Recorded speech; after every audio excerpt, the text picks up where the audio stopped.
I'm Jenna Middaugh. Coming up on 11 News at noon, as more people are expected to be heading back to work, what one taxi company is doing to make sure that doesn't mean more chances of the virus spreading. Plus, people have been overcrowding parks and trails, the guidelines you're expected to follow outdoors. And let's take a live look outside. We've got another day of beautiful weather here in Colorado. Meteorologist Christina San Juan is tracking a heat wave tomorrow. Join us at noon. This is KKTV 11 News at noon. With all this warm weather, it can be tempting to play outside where health officials want you to stay away from. Good afternoon and thanks for joining us. I'm Jenna Middaugh. Kitty Pelton is working from home. We begin with this. As Colorado starts to slowly reopen, a local taxi company is ready in case more people need rides. Z-Trip says it has stepped up cleaning efforts to make sure all its cabs are safe. The company uses a fogging system to clean the cars with a special chemical that it says can kill the coronavirus. And I think that's the advantage they get. Z-Trip says business has been down about 30% in Colorado since the pandemic started. Developing now, there have been a lot of people not following the safer at home guidelines at local parks and playgrounds. With all the changes after the stay-at-home order was lifted, there might be some confusion about what's allowed now. You can use open fields and courts to play with people who live with you, but you cannot use them for team sports with other people. All playgrounds in Colorado are closed, and that includes the picnic areas too. But parents are hopeful they'll be open soon. I'm not saying everything, but just some little things to open up. Today we are expecting to hear from El Paso County and Colorado Springs Parks officials about responsibly using outdoor spaces.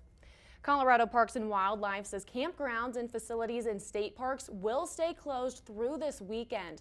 They say the decision is based on the Safer at Home order and at the advice of the state health department. Campgrounds will be closed through Monday. Reservations through then have been canceled for a full refund. As of now, reservations booked starting May 5th will still be honored, but the closure could be extended. Time now for your No Wait weather with meteorologist Christina San Juan. Christina, it's another great day to get outside. Yeah, Jenna. We'll check in with you then. Thank you, Christina. New today, a teen is in jail after running away from sheriff's deputies. 18-year-old Zane Bragg is facing multiple charges, including car theft and eluding. The El Paso County Sheriff's Office says the deputy tried to pull him over for speeding Monday night and realized the car he was driving was stolen. The deputy did not follow when Bragg sped off, but saw the car crashed a little while later. When the deputy pulled up, 3 people ran from that car. The sheriff's office was able to catch 2 of them, including Bragg, who you see here, who was the driver. More than 67,000 people have been tested for coronavirus in Colorado, and health officials want that number to keep going up. Right now, the Colorado Department of Health is testing anywhere between 2,000 and 3,000 people a day, but officials hope to increase that number to about 10,000. They want to do this because many people infected with COVID-19 do not show symptoms and could be spreading the virus without knowing. Looking ahead now, Costco shoppers will have to start wearing masks when they go inside those stores. The grocery chain says it's to protect shoppers and employees. The new rule starts on Monday. It does not apply to children under 2 or people who can't wear masks because of medical conditions. We have the latest now on the federal response to the coronavirus pandemic. The Commerce Department announced that America's GDP shrank 4.8% in the first quarter. The GDP is the measurement of goods produced in a country, and that slowed way down during the pandemic. Natalie Brand is at the White House with why this could be just the start of what some economists are saying will be some very bleak numbers. The government says the United Food and Commercial Workers International Union says 20 food processing and meatpacking union workers in the U.S. have died from the coronavirus, including some here in Colorado. Later today, first responders in southern Colorado will be driving around again as part of their own parade. The Fountain Police Department is calling this public safety parade Operation Rolling Thunder. They've been driving through local neighborhoods all week long as a way to say thank you to people who have been staying home during the coronavirus pandemic. This parade of police vehicles drove through Fountain yesterday.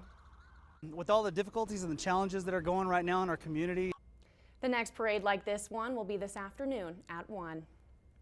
With millions out of work, there's a growing concern that many could be evicted from their homes. Coming up on 11 News at noon, why housing experts say some property managers are not following the rules meant to protect people during the pandemic.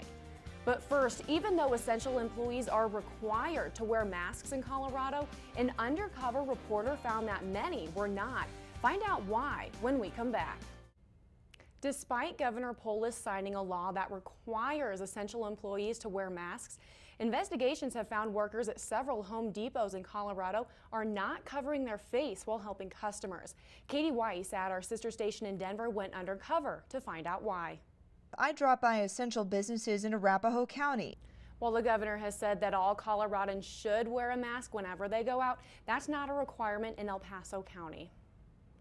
Happening tonight, have questions about the legal side of coronavirus? There's a way for you to get advice at no cost.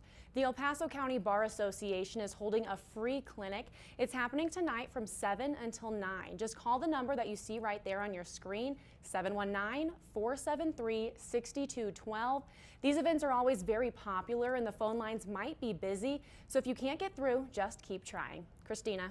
Well, Jenna, we are talking about some record heat headed our way. Thank you, Christina. With millions of people out of work right now, some are scared they could be kicked out of their homes.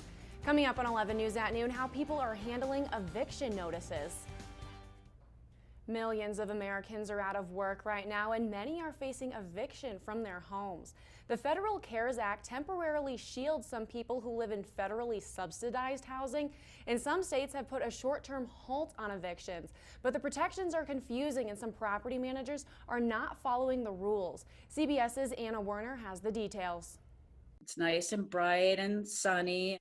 Governor Jared Polis has asked landlords and property owners in Colorado to be lenient toward tenants during this time. We'll be right back. Later today, Governor Jared Polis is expected to give us an update on Colorado's response to the coronavirus pandemic. He's scheduled to start talking around 1:30 this afternoon. We will cut into programming to bring this to you live.